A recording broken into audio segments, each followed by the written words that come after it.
रायपुर में संजीवनी cancer care foundation ने विश्व हॉस्पिस और पीएल दिवस के अवसर पर जागरूकता कार्यक्रम का आयोजन किया है, जिसके तहत मरीजों को पेलिएटिव केयर के संदर्भ में जानकारी दी गई है। बता दें कि पेलिएटिव केयर कैंसर के अत्याधुनिक तकलीफों को दूर करने का सबसे बेहतर उपाय है। वहीं कैंसर के चौथे स्टेज में इस पद्धति से मरीज के जीवन की गुणवत्ता ने सुधार किया है।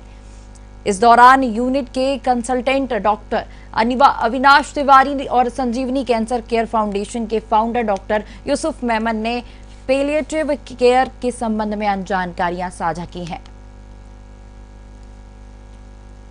जैसे आज के परिवेश में हम देख रहे हैं कि कैंसर और अन्य गंभीर बीमारियों के इंसिडेंसेस काफ़ी बढ़ रहे हैं, काफ़ी मरीज इसके आ रहे हैं। और तो हम देखते हैं कि इन गंभीर बीमारियों के साथ साथ अपनी कुछ तकलीफ़ें जुड़ी होती हैं और ये तकलीफ़ें काफ़ी लंबे समय से चलती रहती हैं।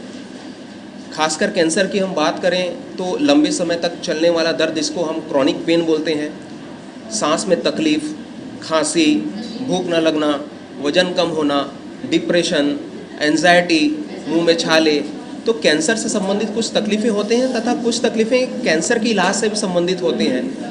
तो कहीं ना कहीं ये जो मरीज की यात्रा होती है, इसमें इन लक्षणों को कम करके इस यात्रा को, उनके कैंसर ट्रीटमेंट की जर्नी को सुगम्य बनाने का एक प्रयास है, जिसको हम बोलते हैं पैलिएटिव केयर। तो मरीज के तकलीफ़ों को एक्नॉलेज करने के लिए आज का जो दिन है पूरे विश्व में मनाया जाता है, ताकि हम मरीज के इन कष्टों को निवारण करने के लिए उनके ट्रीटमेंट में पैलिएटिव केयर का जुड़ाव हम कर सकें।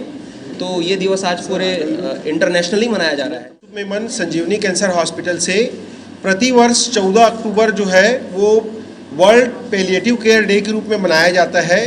पेलिएटिव केयर का अर्थ ये होता है कि जब कोई मरीज चौथे स्टेज के कैंसर में आ गया और जब हम ये कहते हैं कि कोई इलाज नहीं है, तो यूजुअली ये होता है कि पेशेंट को या तो जो है बहुत महंगी दवाएं फिर भी लिख दी जाती हैं, या इम्यूनोथेरेपी, टारगेटेड थेरेपी जैसी बहुत सारी दवाएं जो है, कई बार कीमोथेरेपी, कई बार रेडियोथेरेपी, कई बार सर्जरी भी की जाती है, और कई बार एकदम अंत समय में पेशेंट को वेंटिलेटर में भी डाल दिया जाता है।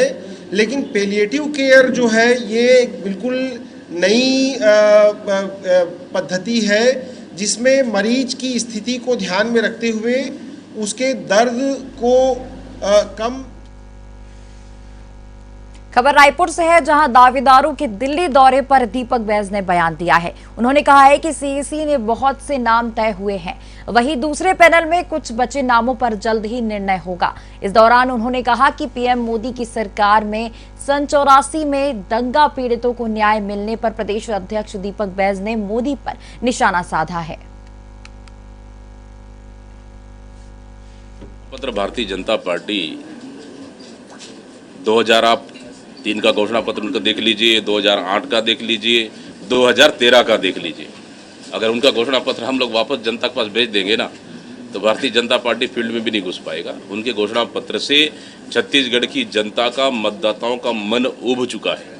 वो चाहे कुछ भी कर ले, उनके घोषणा पत्र पे छत्तीसगढ़ की जनता भरोसा करने वाली नहीं है। भरोसा करेगी कांग्रेस पे, भरोसा करेगी कांग्रेस की सरकार पे, उनकी काम पे। इसलिए हमको उनकी घोषणा पत्र से कोई फर्क नहीं पड़ेगा। कितने दंगे पीड़ितों को न्याय मिला है नरेंद्र मोदी की सरकार में, वो तो पूरा देश देख रहा है।